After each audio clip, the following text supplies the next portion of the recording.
PM Modi और अदाणी एक है तो सेफ है। राहुल गांधीना आरोप अंगे भाजप प्रवक्ताना उडाऊ जवाब।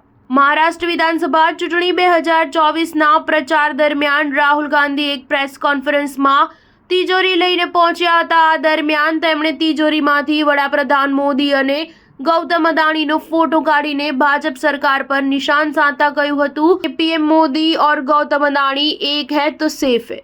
આ પ્રહારો અંગે ભાજપના રાષ્ટ્રીય પ્રવક્તા સંબિત પાત્રાએ રાહુલ ગાંધી પર નિશાન સાધીને લૂલો બચાવ કર્યો હતો। કોંગ્રેસ નેતા રાહુલ ગાંધીએ સોમવારે વડાપ્રધાન નરેન્દ્ર મોદીના એક હે તો સેફના નારા અંગે આકરી ઝાટકણી કાઢી હતી। બાદમાં ભાજપે વળતો જવાબ આપ્યો હતો, પરંતુ રાહુલ ગાંધીના આક્ષેપોનો જવાબ આપવાના બદલે રીતસરના ઉડાઉ જવાબ આપ્યા હતા। એટલું જ નહીં, ભાજપના રાષ્ટ્રીય પ્રવક્તા સંબિત પાત્રાએ દિલ્હી ભાજપના હેડક્વાર્ટર ખાતે પ્રેસ કોન્ફરન્સ કરીને કોંગ્રેસ પાર્ટી અને ગાંધી પરિવાર પર કૌભાંડોમાં સામેલ હોવાનો આરોપ લગાવ્યો હતો। રાહુલ ગાંધીએ મુંબઈમાં કરેલી પ્રેસ કોન્ફરન્સને નિશાન સાધતા સંબિત પાત્રાએ નિમ્ન કક્ષાની ગણાવી હતી। તેમણે કહ્યું કે કોંગ્રેસ જેવા કહેવાતા રાષ્ટ્રીય પક્ષના નેતા દ્વારા એક તિજોરી લઈને આવવું અને આ પ્રકારના નાટક કરવા યોગ્ય નથી। શિવસેનાના સ્થાપક દિવંગત બાળાસાહેબ ઠાકરેનો ઉલ્લેખ કરતા ભાજપના પ્રવક્તાએ કહ્યું, જ્યારે બાળાસાહેબ ઠાકરેને એક ઇન્ટરવ્યુમાં રાહુલ ગાંધી વિશે પૂછવામાં આવ્યું હતું ત્યારે તેઓ ચીડાઈ ગયા હતા અને કહ્યું કે